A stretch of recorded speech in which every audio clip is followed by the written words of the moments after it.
Salut tout le monde, c'est Clarky et on se retrouve du coup aujourd'hui, jeudi 5 juin 2025, pour une sortie de console.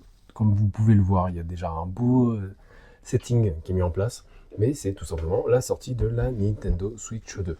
Donc, je pense console qui était quand même attendue depuis un bon moment, puisque la Nintendo Switch commençait à fatiguer, on va dire, hein, pour rester gentiment poli avec elle, puisqu'il fallait vraiment avoir une grosse mise à jour de cette console. Donc voilà, elle est enfin là, elle est présente, a été pas mal critiquée, notamment par rapport à son prix et au prix de ses jeux, mais personnellement ça m'empêche pas quand même de me positionner dessus et de l'avoir précommandé, et donc du coup, maintenant de l'avoir pris avec le pack Mario Kart World. Donc, ce qu'on va faire, je vais essayer de le faire en plusieurs vidéos. Première vidéo de déballage, tranquille. On déballe, on voit comment c'est, petit comparo très rapide avec les autres boîtes. Comparaison avec les autres Nintendo Switch. C'est pour ça que, à son derrière, j'ai la chance d'avoir les 3 autres modèles qui existent. Voilà, de Nintendo Switch, dont ma Day One. Elle est toujours là. C'est ma Switch Day One. Je dirais du coup pourquoi j'ai toutes ces Nintendo Switch. Ça peut paraître bizarre, mais voilà.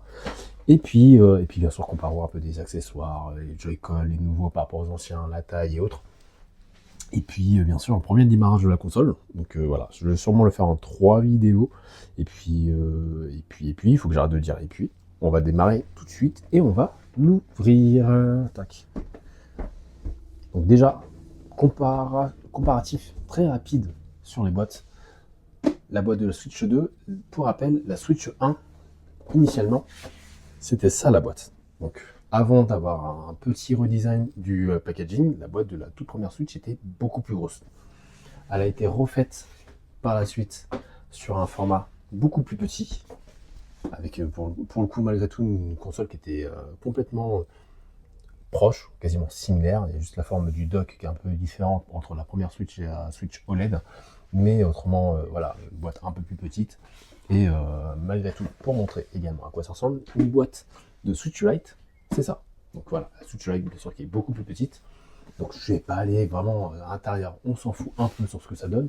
Mais pour les collectionneurs qui veulent avoir une idée de la taille de la boîte par rapport aux autres, effectivement, elle est sur un format un peu différent, pas forcément plus petite, mais un format qui est légèrement différent, qui fait que on gagne un peu plus de place éventuellement sur vos étagères. Hop là, on va retirer le fourreau.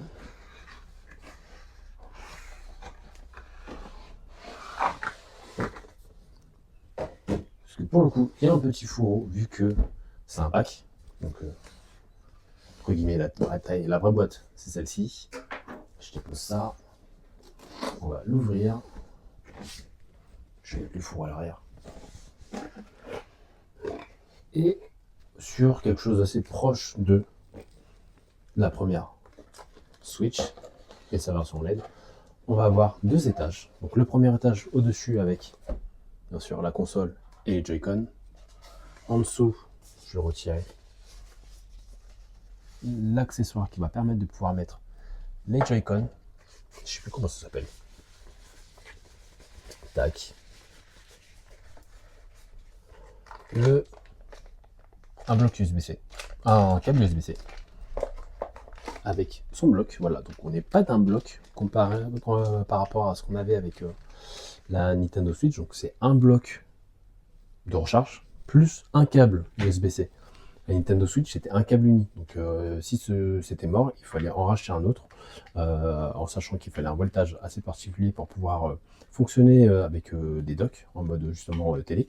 Donc là, je trouve que c'est plutôt une bonne chose d'avoir justement un petit bloc à part et pas justement quelque chose, vraiment un bloc comme on a l'habitude de le voir d'habitude sur les consoles Nintendo, qui fait que si c'était dead, c'était dead. Le dock, justement, qu'on va retirer. Je retire tous les accessoires. Je la console à la fin. Dock qui a une forme légèrement différente par rapport au précédent modèle qui est plus arrondi. Hop là.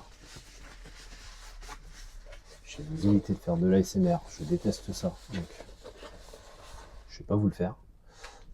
Tac. Je le garde de côté, mais je verrai si je peux me passer d'utiliser le bloc d'origine, tout simplement parce que j'ai mon installation qui est en place. Et si en fait je peux utiliser directement l'ancien chargeur, bah, c'est plus simple pour mon installation plutôt que d'aller trifouiller à l'arrière. Je remets l'étage en place et je vais retirer le Joy-Con droit, le Joy-Con gauche. Donc effectivement, on le voit, ils sont quand même plus grands. On fera une comparaison avec les autres, mais rien qu'en les voyant comme ça, effectivement, je vois quand même que ça me semble plus grand. Et bien sûr, la Switch. Puisque, on va dire, la console en elle-même, c'est ça. Tac. Et ici, la Switch 2. Hop là, je vais la poser ici.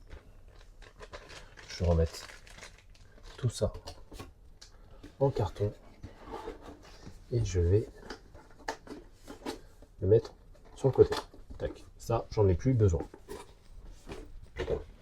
J'espère que vous m'entendez bien. Là, je suis sur une installation différente avec des petits micros qui sont posés sur moi. Donc voilà, c'est plus le grand micro qui était un peu galère. C'est des micros qui sont posés sur moi. Normalement, je suis beaucoup plus mobile, beaucoup plus mobile. Voilà, il n'y a pas d'autre mot, mobile.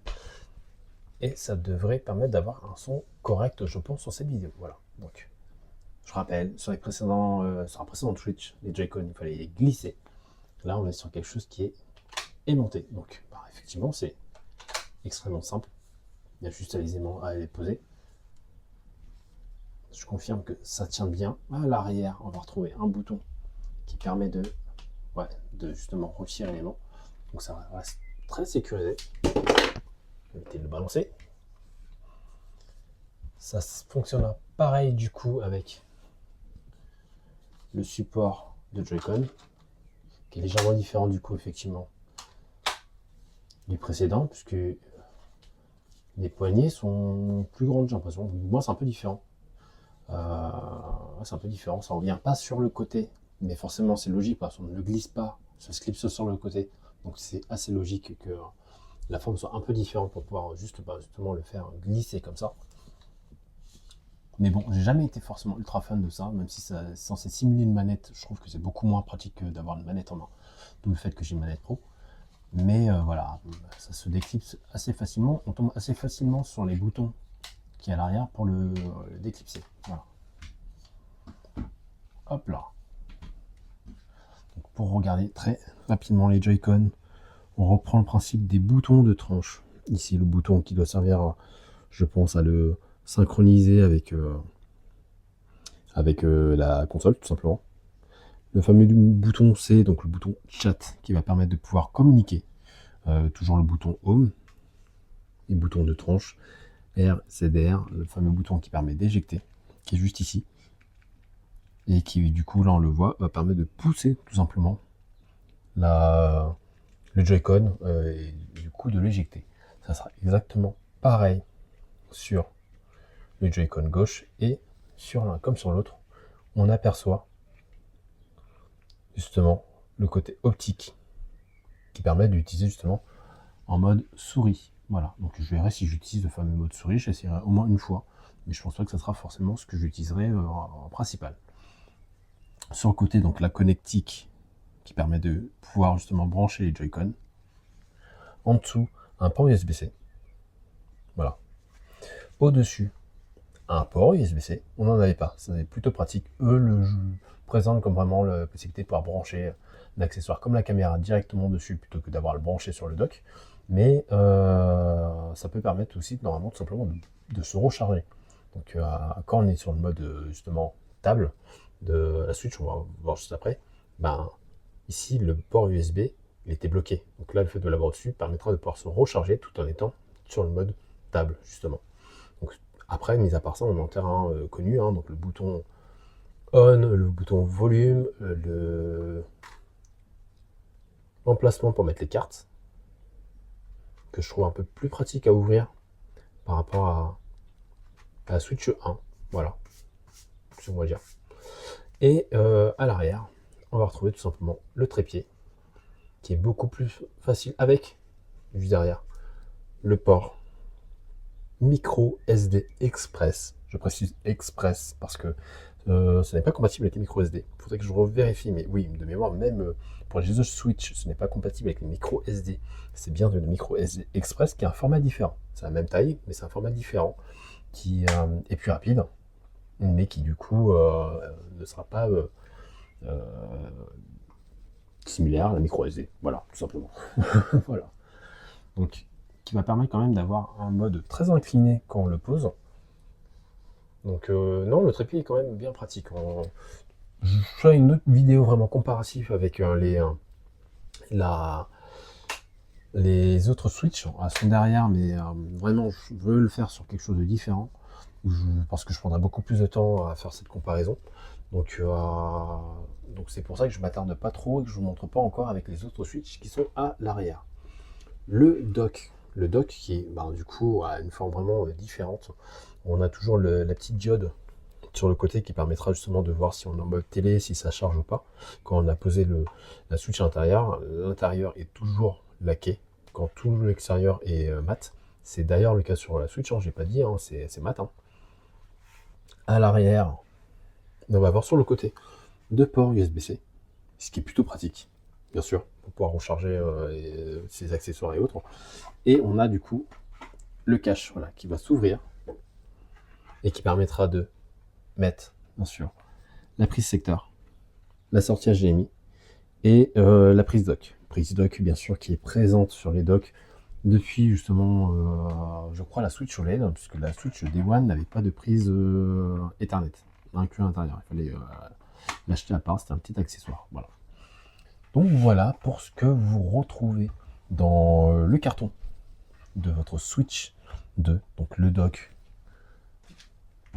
le support pour les Joy-Con, le bloc secteur avec sa prise. C'est vraiment une prise USB-C et un bloc secteur. Je regarde quand même s'il y a l'ampérage qui est dessus, parce que c'est quand même un gros bloc.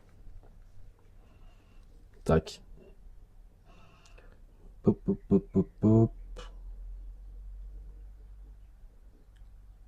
3 ampères, 20 volts. Ok, donc c'est quand même, oui, effectivement, c'est un gros bloc. Je vais en remettre dedans. Donc, je chercherai à voir si je peux utiliser le bloc de la Switch 1, qui sera beaucoup plus pratique pour mon installation. Ça m'évitera d'avoir à tout retirer pour mettre uniquement celui-ci. Mais voilà, pas tant de choses que ça. Et je dois avoir mon code de Mario Kart qui doit être quelque part. De toute façon, je chercherai plus tard, puisque vous n'êtes pas censé le voir. Ou du moins, de toute façon, si vous le voyez, il aura déjà été réclamé à ce moment-là dans la vidéo. Donc voilà, on va s'arrêter là pour la vidéo de déballage. On va faire un comparatif très rapide du coup juste derrière avec tous les éléments. Donc Switch 1, Switch OLED, Switch Lite, PS Portal. Ça peut être un élément qui peut être intéressant pour certains. Et puis voilà, donc si vous enchaînez les vidéos, on se retrouve tout de suite pour le comparatif. Ou peut-être même le premier démarrage, tout dépend dans quel ordre vous regardez les vidéos. Et sinon, je vous dis à la prochaine sur, toujours pareil, Clarky Games. Donc sur mes réseaux, Insta, TikTok et autres. Je verrai si j'arrive à remettre quelques vidéos à droite à gauche sur les réseaux. Et sinon, voilà, comme d'habitude, vous pouvez activer la cloche pour savoir dès qu'il y a une nouvelle vidéo qui est disponible. Oui, il n'y en a pas eu tant que ça récemment, mais j'essaie quand même de faire quelques vidéos. Voilà, donc c'est Clarky, je vous dis à la prochaine. Salut à tous, ciao!